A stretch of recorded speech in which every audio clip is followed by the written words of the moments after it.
What if I told you that some of history's biggest conspiracy theories weren't theories at all? The CIA did experiment with mind-controlled drugs on unwilling citizens. The FBI did illegally surveil and sabotage civil rights leaders. The government did propose killing American citizens to justify a war. And major corporations did hide evidence that their products caused cancer for decades. These aren't conspiracy theories. They're declassified facts, proven, admitted, documented. Welcome back to Declassified Truth. I'm your host, and today we're covering 5 conspiracy theories that turned out to be 100% true, all verified by declassified government documents and corporate admissions. These stories aren't just about being proven right. They're about understanding that sometimes the crazy conspiracy theorists were the only ones paying attention. And they raise an uncomfortable question. If these conspiracies turned out to be real, what are we dismissing today that will be declassified tomorrow? Number 1. MKUltra, the CIA's mind control program. For decades, if you claimed the CIA was drugging American citizens with LSD without their knowledge to test mind control techniques, you'd be laughed out of the room. Paranoid, delusional, classic conspiracy thinking. Until 1975, when it was all proven true. MKUltra was a covert CIA program that ran from 1953 to 1973. The goal? Develop techniques for mind control and chemical interrogation during the Cold War. The methods? Horrifying. CIA operatives dosed unwitting American citizens with LSD and other psychedelic drugs. They tested these substances on prisoners, mental patients, drug addicts, prostitutes, people who couldn't fight back or wouldn't be believed. They ran experiments in hospitals, prisons, and universities. In some cases, subjects were given massive doses of LSD for weeks at a time. Some suffered permanent psychological damage. At least one person died. One of the most disturbing cases involved Operation Midnight Climax. CIA agents set up fake brothels in San Francisco and New York. They hired prostitutes to lure men inside, then secretly dosed them with LSD and watched through two-way mirrors as the drugs took effect. The men had no idea what was happening to them. Dr. Sidney Gottlieb, the chemist who ran MKUltra, later admitted the program explored techniques of brain injury and brainwashing. They tested sensory deprivation, isolation, verbal and sexual abuse, and hypnosis. In 1973, when CIA Director Richard Helms learned the program might be exposed, he ordered all MKUltra files destroyed. Most were burned. But in 1975, the Church Committee, a Senate investigation into intelligence abuses, uncovered evidence that some documents had survived. The CIA was forced to admit it. MKUltra was real. The experiments happened. American citizens were used as unwitting test subjects in illegal drug experiments. In 1995, President Clinton issued a formal apology. In 1976, the Senate published a detailed report confirming everything. The conspiracy theorists were right all along. But here's the disturbing part. We only know about MKUltra because a few documents survived. What other programs were successfully destroyed and will never be exposed? That's number 1. Let's move to number 2. Number 2, Operation Northwoods, the false flag proposal. In the early 2000s, after 9/11, conspiracy theorists claimed the U.S. government was capable of staging false flag attacks, killing its own citizens to justify military action. Most people dismissed this as paranoid anti-government extremism. But they were forgetting Operation Northwoods. In 1962, the Joint Chiefs of Staff, the highest-ranking military officers in the United States, drafted a plan to stage terrorist attacks against American citizens and blame them on Cuba. The goal? Create public support for a U.S. invasion of Cuba. This isn't speculation. The documents were declassified in 1997, and you can read them yourself. The plan included horrifying proposals. Sink a boatload of Cuban refugees, real people fleeing Castro, and blame Cuba for their deaths. Blow up a U.S. ship in Guantanamo Bay and claim Cuban forces attacked it. Stage a fake Cuban terror campaign in Miami and Washington, D.C. Bomb buildings, hijack planes, and kill civilians. Create fake evidence of Cuban involvement by planting forged documents and staged photographs. The most disturbing proposal involved a passenger plane. The plan was to load a drone aircraft with fake passengers, college students on vacation, then swap it with a real plane mid-flight. The drone would be blown up over Cuba, and the U.S. would blame Castro for shooting down a civilian airliner. These weren't the ravings of some fringe operative. This was an official Joint Chiefs of Staff memorandum signed by Chairman Lyman Lemnitzer and presented to Secretary of Defense Robert McNamara. It was a formal proposal from the highest levels of the U.S. military. Fortunately, President Kennedy rejected it. He reportedly said the plan was unrealistic and could never be justified. Lemnitzer was quietly removed from his position shortly after. But the fact remains. The U.S. military leadership seriously proposed killing American citizens in staged terrorist attacks to manipulate public opinion. The documents were classified for 35 years. When they were finally released in 1997 as part of the JFK assassination records collection, they confirmed what conspiracy theorists had long suspected. Yes, the government is capable of planning false flag operations.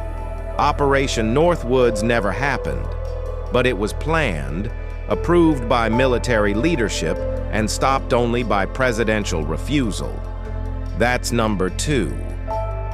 Now let's talk about a conspiracy that actually happened and destroyed thousands of lives. Number 3, the Tuskegee Syphilis Experiments. For years, Black Americans claimed the U.S. government conducted unethical medical experiments on Black communities. They were called paranoid, conspiracy theorists, anti-science. Then the Tuskegee study was exposed, and it turned out to be worse than anyone imagined. In 1932, the U.S. Public Health Service launched a study in Macon County, Alabama.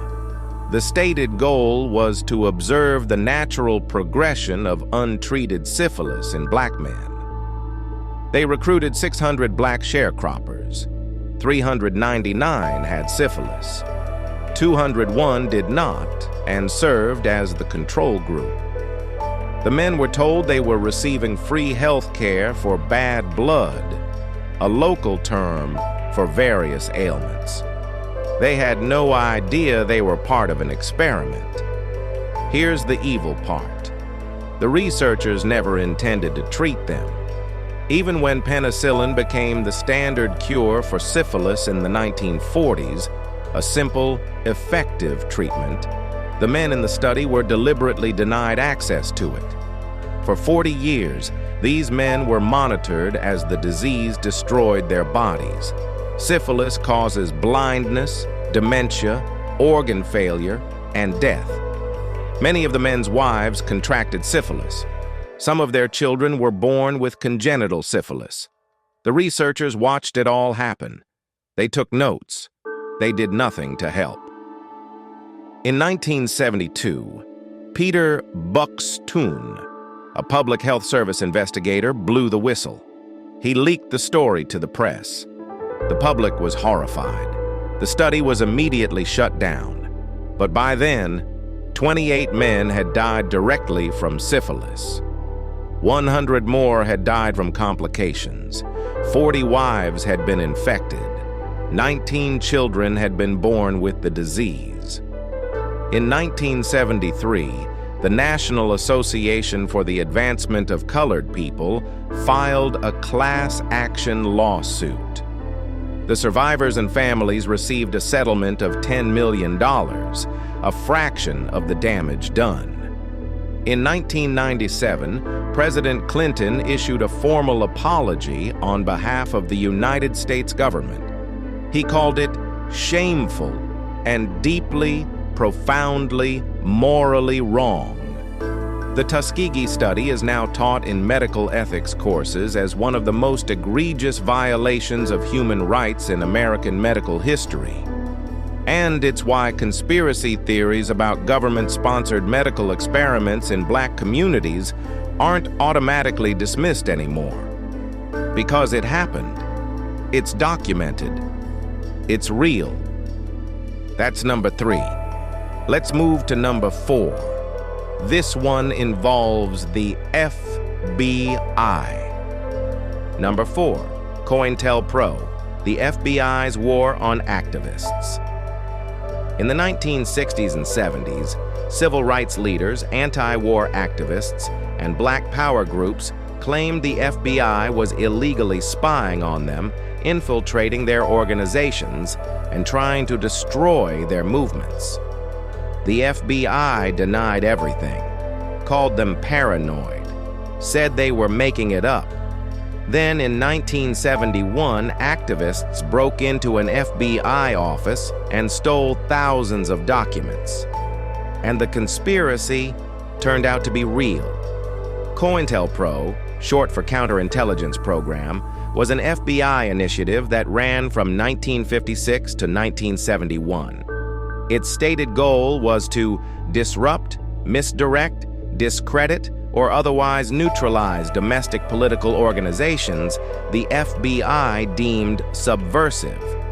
The tactics: illegal surveillance, psychological warfare, false imprisonment, and assassination. The FBI infiltrated civil rights groups like the Southern Christian Leadership Conference and the Black Panther Party. They planted informants, wiretapped phones without warrants, and created fake documents to sow distrust within organizations. They sent anonymous letters to activists' spouses, accusing them of infidelity. They spread false rumors to turn groups against each other. They worked with local police to arrest activists on false charges. One of the most disturbing targets was Dr. Martin Luther King Jr. The FBI sent him an anonymous letter encouraging him to commit suicide. The letter, written by FBI agents, said, "There is only one thing left for you to do. You know what it is. You have just 34 days." They also created fake evidence to portray him as a communist and a philanderer, hoping to destroy his reputation. In the case of Black Panther leader Fred Hampton, COINTELPRO went even further. In 1969, the FBI provided Chicago police with a floor plan of Hampton's apartment. An FBI informant drugged Hampton with sedatives before the raid. That night, police stormed the apartment and shot Hampton in his bed while he slept. He was 21 years old. COINTELPRO was exposed in 1971 when activists calling themselves the Citizens Commission to Investigate the FBI broke into an FBI office in Media, Pennsylvania. They stole files and leaked them to the press. The documents revealed everything: illegal surveillance, harassment, sabotage. In 1976, the Church Committee formally investigated and confirmed it all. COINTELPRO was real. The FBI had illegally targeted American citizens for their political beliefs. The conspiracy theorists were right. The FBI was out to get them. That's number 4. Now let's talk about the longest corporate conspiracy in American history. Number 5. The tobacco industry cancer cover-up. For decades, people suspected that tobacco companies knew their products caused cancer, but hid the evidence to protect profits. The companies denied it. They called it anti-business propaganda. Then, in the 1990s, internal documents were leaked, and it turned out they'd known since the 1950s. In 1953, tobacco company researchers confirmed that smoking caused cancer. Instead of warning the public, the industry launched a decades-long campaign to hide the evidence. They funded fake research. They paid scientists to testify that smoking was safe. They created front groups with names like the Tobacco Industry Research Committee to cast doubt on legitimate science. In 1994, the CEOs of the 7 largest tobacco companies testified before Congress under oath that nicotine was not addictive. We now know they were lying. Internal documents showed they'd known nicotine was highly addictive since the 1960s and had deliberately manipulated nicotine levels to keep customers hooked. In 1998, a massive lawsuit forced tobacco companies to release millions of internal documents. The truth came out. They knew, they lied, and millions died as a result. The conspiracy theorists were right all along, and that's number 5. 5 conspiracy theories, all of them proven true, all of them documented. So here's the question. What are we dismissing today as conspiracy theories that will be declassified in 20 years? Government surveillance programs? Corporate corruption? Covert operations we don't even know about yet? The lesson isn't to believe every conspiracy theory. It's to understand that powerful institutions do lie, do cover up, and do get exposed, eventually. This is Declassified Truth. Every Tuesday and Friday, we investigate the evidence they don't want you to see. If you want to stay ahead of the declassifications, subscribe and hit the bell. Next Tuesday, we're investigating the Dyatlov Pass incident and the new evidence that changes everything. The truth is out there. We just have to dig for it. See you next time.